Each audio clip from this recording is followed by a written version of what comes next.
लोगोफोर जों सासे मानसिनि इन्टारभिउ लानो नागिरदों नायलांबाय थाबानो जाबाय बे बिथाङा मा बुङो बिथाङा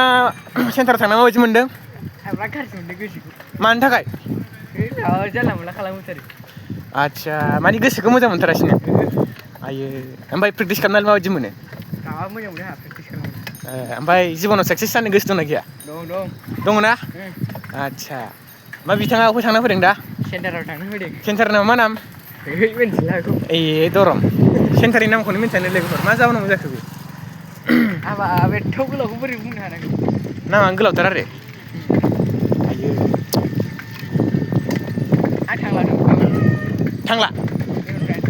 आयो एथ' खस्थ' जाथारो आरो दामबोलबो थिखोनो मोना मानो मोना दामबोल थिखोनो मोना सेस होमबालाय मालायसो नायाखै दिनै गैया थाया माथो खालामा ओरैनोसो जिरायबाय थादों जिरायबाय थानो होमबा थांना मा लाब ना जों खामानि गैखाथारालै लाब गैया बाहाय थांनानै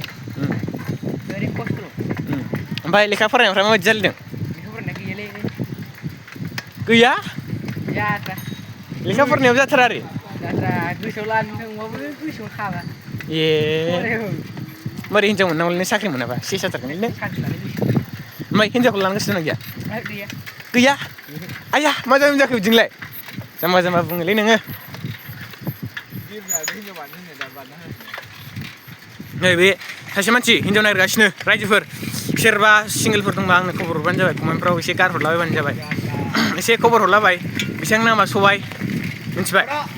सोरबाफोर नुयोबा कमेन्टआव एसे गावनि फट'फोरखौ सिन खालामना हरलाबायबानो जाबाय मोखांखौ देखायनो हाया आङो मोनाद्राय एसे दावखोगोरबाय गिनानै नैबे जोंना सासे